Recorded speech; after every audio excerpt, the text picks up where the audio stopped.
काय तुझी माया सांगू श्रीरंगा, ओ काय तुझी माया सांगू श्रीरंगा. संसाराची पंढरी तू केली पांडुरंगा. पंढरपूर गाठणारा प्रत्येक वारकरी विठ्ठलाला भेटतोच असं मला वाटत नाही, पण स्वतःचा एक जुना हरवलेला धुळीत झाकलेला भाग त्याला नक्की भेटतो. आणि बहुतेक हीच वारीची सर्वात मोठी देणगी असावी. विठ्ठलाने माणसाला सुख दिलं की नाही माहीत नाही, दुःख काढून घेतलं की नाही तेही माहीत नाही, पण त्याने एक अशी वाट दिली जिथे माणूस देवाला भेटण्यापूर्वी स्वतःला भेटू लागतो. म्हणूनच कदाचित 700 वर्ष उलटली, राजे गेले, साम्राज्य गेली, भाषा बदलल्या, जग बदललं, पण पंढरपूरच्या रस्त्यावर चालणारा माणूस बदलला नाही.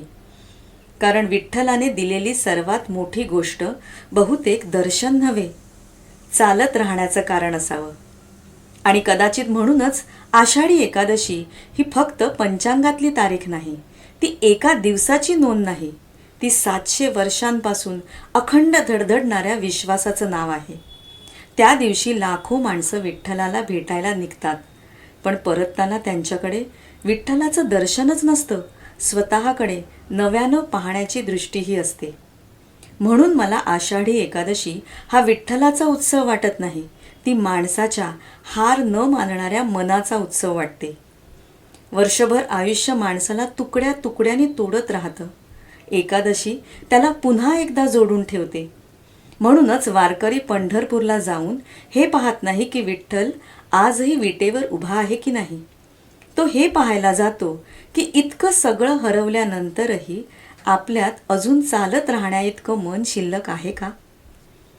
बहुतेक म्हणूनच आषाढी एकादशी संपत नाही, ती दरवर्षी पुन्हा येते. कारण माणूस दरवर्षी पुन्हा थकतो, आणि जिथे माणूस थकतो तिथे त्याला पुन्हा उभं राहण्यासाठी एका विटेची, एका नावाची, एका विश्वासाची गरज असते. म्हणूनच विठ्ठल आजही विटेवर उभा आहे. त्याला माणसाची प्रतीक्षा नाही, त्याला माणसाच्या मनावर विश्वास आहे. त्याला ठाऊक आहे जोपर्यंत आषाढी एकादशी उगवत राहील तोपर्यंत पंढरपूरकडे जाणारे रस्ते कधीच ओस पडणार नाहीत. कारण त्या रस्त्यांवर चालणारी पावलं देव शोधत नसतात, ती स्वतःमधलं माणूस पण हरवू नये म्हणून चालत राहतात. सौजन्य मनातलं महाभारत. विठ्ठल विठ्ठल विठ्ठल विठ्ठल विठ्ठल विठ्ठल विठ्ठल विठ्ठल विठ्ठल विठ्ठल विठ्ठल विठ्ठल विठ्ठल विठ्ठल विठ्ठल विठ्ठल. लागला जीवाला छंद सावळा